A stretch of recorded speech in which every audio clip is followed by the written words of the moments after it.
Bonjour à tous, je vais continuer l'étude du catéchisme de Spirago de 1950. On était rendu au point 2. On va parler, on perd facilement la foi quand on est indifférent vis-à-vis de la foi. Deuxièmement, quand on doute volontairement des vérités de la foi. Troisièmement, quand on lit des livres ou des journaux hostiles à la religion pour nous influencer à s'en détourner. Quatrièmement, quand on se fait recevoir dans des associations antireligieuses ou anticatholiques, ou que l'on contracte un mariage mixte, etc. Il y a sûrement d'autres façons aussi. Donc, commençons avec un signe de croix. Au nom du Père, du Fils et du Saint-Esprit. Amen. Premièrement, si par une indifférence coupable, on cesse de s'occuper de la foi, on devient peu à peu incrédule, de même que la plante périt faute d'arrosage et de soleil, ou que la lampe s'éteint faute d'huile. Ou qu'ils sont malheureux ces personnes qui sont indifférentes à la religion, qui vivent au jour le jour sans Dieu, qui ne prient jamais, qui n'entendent jamais un sermon, même pas une fois par mois, qui ne lisent jamais un livre religieux et ne se soucient que des choses temporelles. Ce sont les invités de l'Évangile qui refusent d'aller au banquet céleste. C'est comme eux. L'un à cause de ses bœufs, l'autre à cause de sa métairie, le troisième à cause de son mariage, le quatrième à cause de sa construction, etc. Voir Luc 14, verset 16.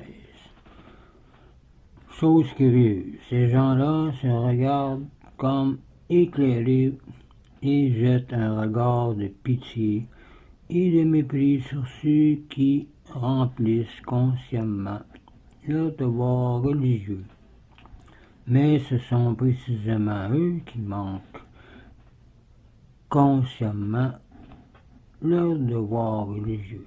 Mais ce sont précisément eux qui manquent de culture et de science aussi à la fois, car ils n'ont aucune intelligence pour les biens les plus précieux de la vie. Ils sont ignorants dans les affaires les plus importantes.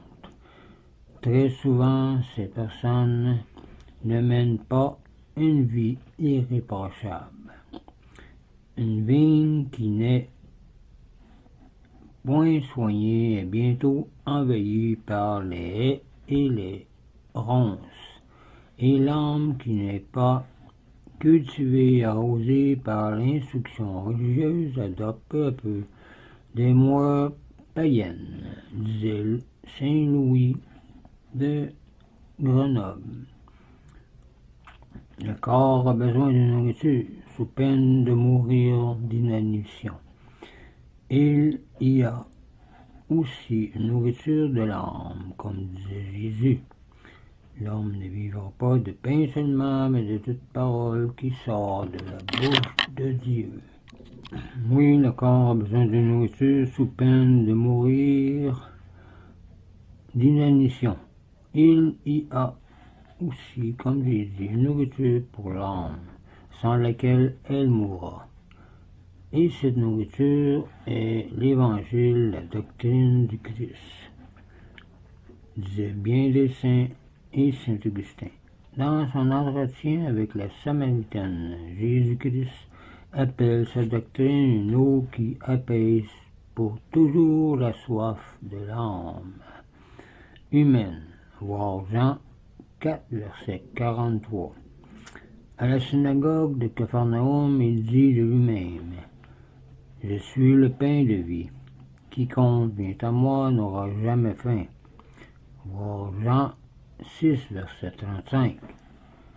C'est donc faire mourir son âme déjà ici-bas que de ne pas se soucier de cette nourriture spirituelle, de ce pain de vie qui vient de Dieu. Deuxièmement, le doute volontaire sur la vérité de la foi conduit peu à peu à la perte de la foi. Ces doutes viennent du démon, la plupart du temps, et un édifice tombe nécessairement si on mine ses fondements. On en voit des exemples dans les villes bâties sur des houillères. De même, la foi s'écroule quand on l'a ébranlée par le doute. Celui qui met en doute les vérités révélées déplaît à Dieu, parce qu'il lui refuse créance. Moïse douta de la promesse faite par Dieu de donner de l'eau au peuple, qui murmurait. Il en a puni par l'exclusion de la terre promise. Il a été puni à l'exclusion de la terre promise, voir Nombre, chapitre 20. Zacharie aussi douta de l'accomplissement de la promesse de l'ange concernant la naissance de Saint Jean-Baptiste. Pour sa punition, il devint muet. Voir Luc, chapitre 1. Les doutes involontaires ne sont pas coupables quand nous ne nous y arrêtons pas. Il faut les combattre immédiatement par la prière. Au milieu des obscurités du doute, elle nous obtient la grâce de la lumière. Ce n'est pas davantage un péché d'étudier plus exactement les points sur lesquels un doute nous est survenu, afin de fortifier notre foi. C'est même un acte de prudence et de sagesse, disait Marie Latène. Il ne faut pourtant pas chercher l'explication des mystères. Un excès de curiosité ferait perdre la foi aussi, comme un regard prolongé dans le soleil ferait perdre la vue. Troisièmement, on perd aussi la foi par la lecture des livres irreligieux contre-catholiques, anticatholiques. Jean Hus, ce prêtre de Prague, qui fut brûlé à Constance en 1415, avait lu des ouvrages de l'hérésiarque anglais Wycliffe. C'est par là qu'il devint lui-même un hérésiarque fameux et fut le fléau de la Bohême. Ce fut surtout par la lecture des écrits de Luther que Zwingli, prédicateur à la cathédrale de Zurich en 1531, et Calvin de Genèse en 1564, tombèrent dans l'hérésie. L'histoire constate aussi que l'apostasie de l'empereur Julien n'eut d'autre cause que la lecture à Nicomédie des œuvres du païen Libanius. Les livres les plus dangereux d'entre les modernes et malheureusement les plus répandus sont ceux de l'impie Rousseau, voire en 1778, et même Voltaire en 1778. Pourtant, ils sont considérés comme des célèbres, et d'autres philosophes révolutionnaires, puis plus près de nous, ceux de Renan en 1892 et de Zola.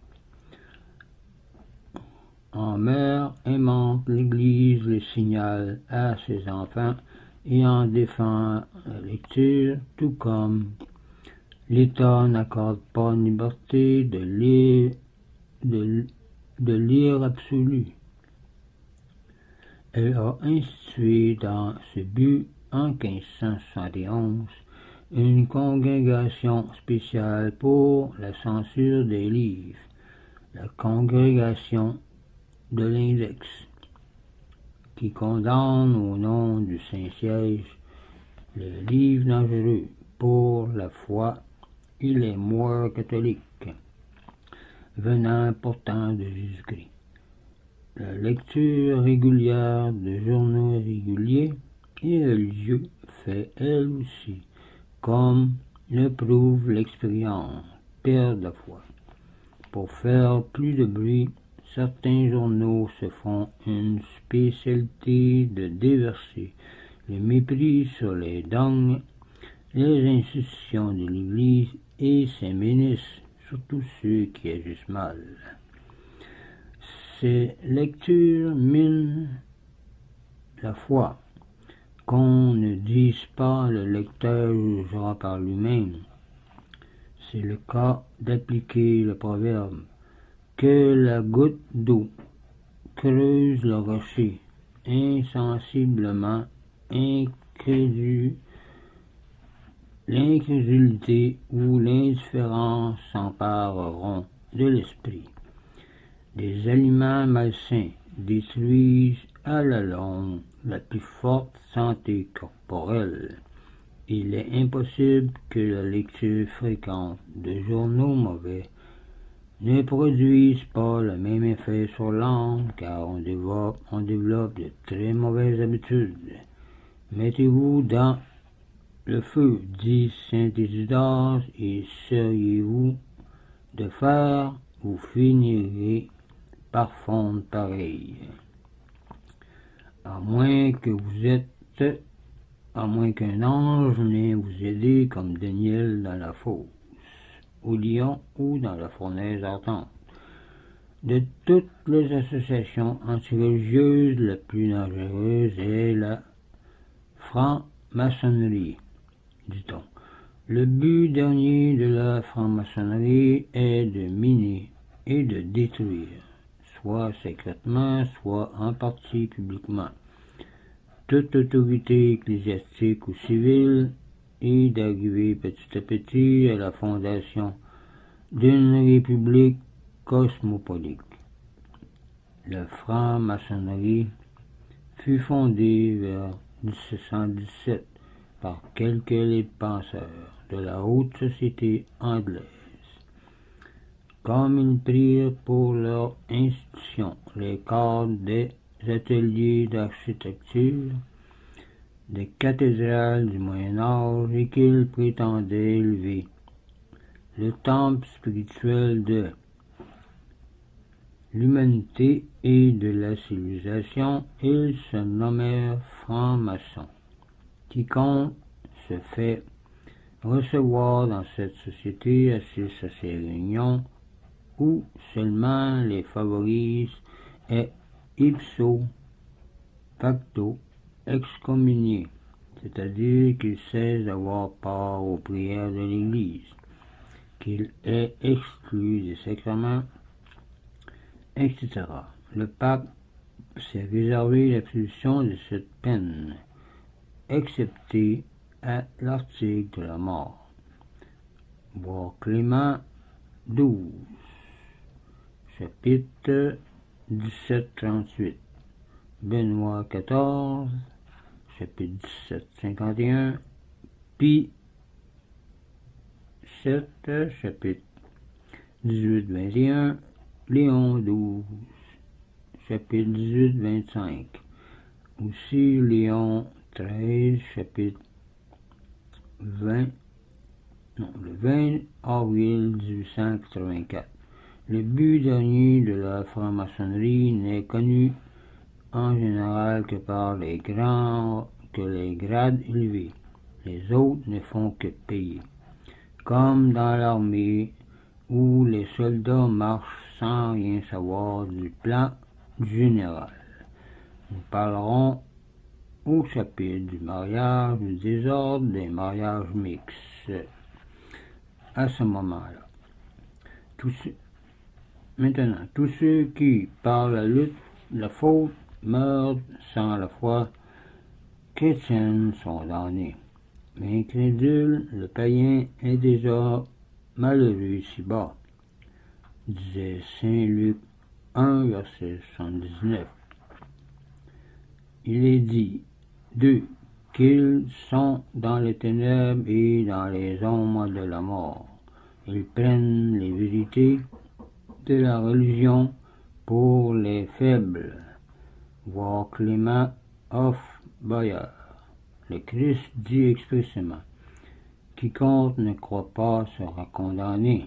Voir Marc 16, versets 16 à 20.